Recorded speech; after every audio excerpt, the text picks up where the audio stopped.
amongst the worst. How bad must that product be for the 130,000 that usually watch, the 145,000 that usually watch, to say, I'm good. On a Monday following the Super Bowl. No Super Bowl to compete with, no college football playoff to compete with. You guys have an open Monday. And the ratings that you... Let's stop pretending this is a minor ratings hiccup or some harmless fluctuation in audience behavior. What we are witnessing is a flashing red warning light for the economic reality of modern women's professional basketball. When a nationally televised broadcast struggles so badly that conventional ratings frameworks barely register its existence, that is not early growth pains, that is market resistance. A 0.02 in the key demographic is not simply a low number, it is statistical invisibility. Networks do not build billion-dollar strategies around rounding errors. The uncomfortable truth is that television is brutally honest. It does not care about narratives, optimism, or social media enthusiasm. It measures attention, and attention translates directly into money. When live professional competition featuring elite athletes cannot outperform decades-old syndicated programming like Friends, that comparison is not comedic exaggeration, it is an indictment of demand. This matters because media rights drive everything. Salaries, league expansion, facilities, charter flights, marketing budgets, all of it flows downstream from audience scale. Without sustained viewership, financial ceilings become very real, very fast. The modern sports ecosystem is ruthlessly data-driven, and sentiment does not offset revenue gaps. This is precisely why negotiations surrounding the WNBA's collective bargaining agreement carry such enormous stakes. Players may speak the language of momentum, but momentum without measurable economic leverage is little more than rhetorical comfort.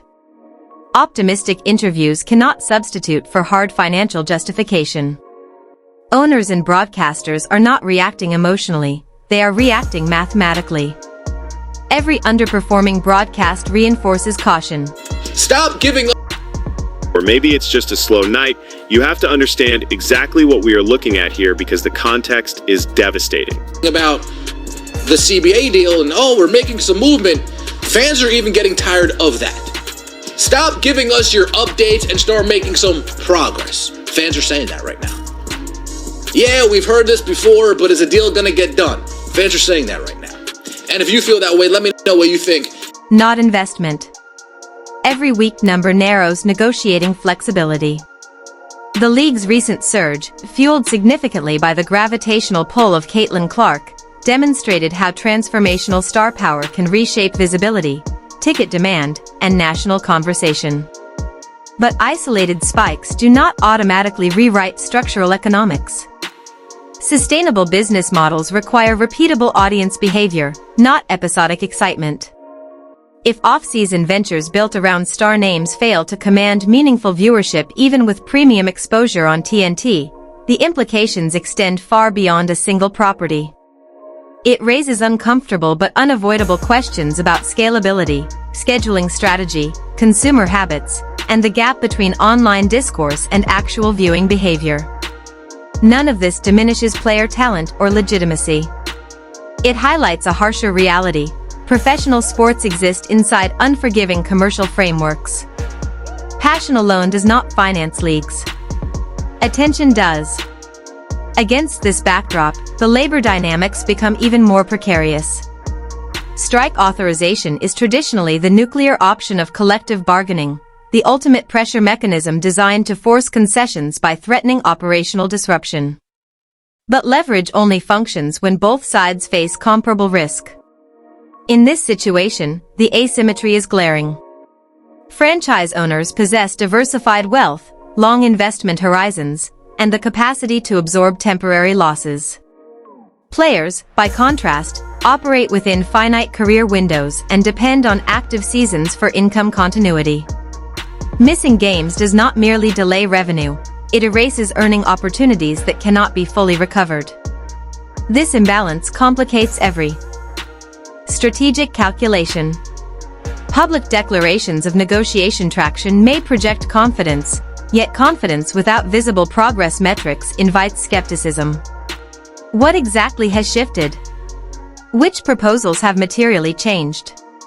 Where are the concrete breakthroughs? Ambiguity breeds doubt, and doubt erodes credibility, particularly when fans, sponsors, and broadcasters are seeking certainty about the league's future. Meanwhile, weak ratings for high-profile alternative competitions unintentionally distort bargaining optics.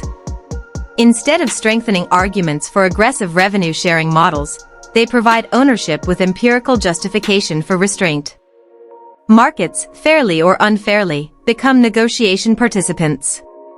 When audience numbers underwhelm, financial conservatism gains rhetorical power. This does not mean players are unjustified in pursuing improved compensation or structural equity. It means timing and evidence matter.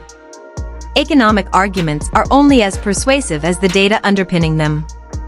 The danger lies not in demanding more, but in misjudging what current market behavior can sustain.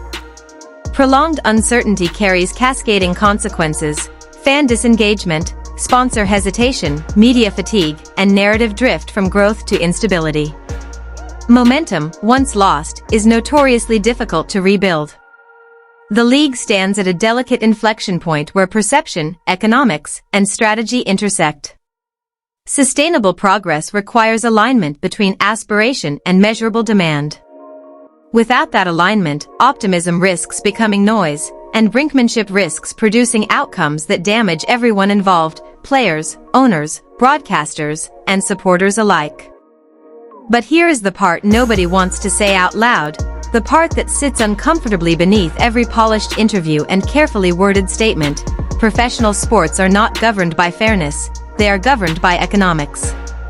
The gap between what feels deserved and what the market will financially sustain is often vast, and ignoring that gap is how leagues stumble into crises they cannot easily escape.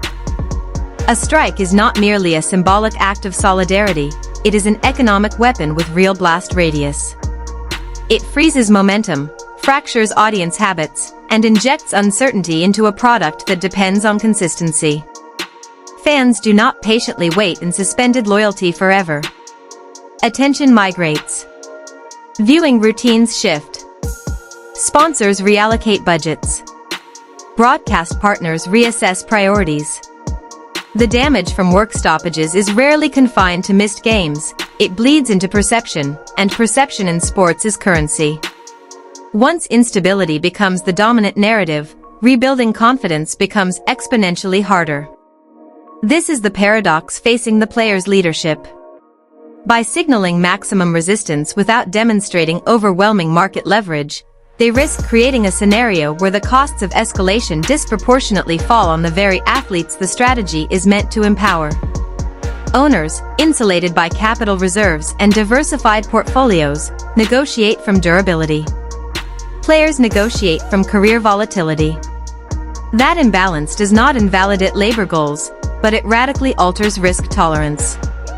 Every month of unresolved negotiations compounds pressure, because time itself becomes a negotiating force. Seasons operate on fixed calendars.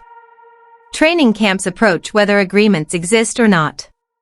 Media cycles do not pause for bargaining delays. And hovering over all of this is the central, unavoidable variable: revenue confidence. Financial structures cannot be built on optimism alone. They require predictable consumer behavior. If viewership signals remain fragile, if alternative products struggle to capture broad attention, then aggressive long-term revenue sharing demands encounter natural resistance. This is not ideology, it is basic business gravity. Sustainable growth demands synchronization between ambition and evidence. Without that synchronization, rhetoric hardens while solutions drift further away. The tragedy of such standoffs is that both sides can technically hold firm while the ecosystem around them weakens. Fans grow fatigued. Narratives grow cynical. Opportunities for expansion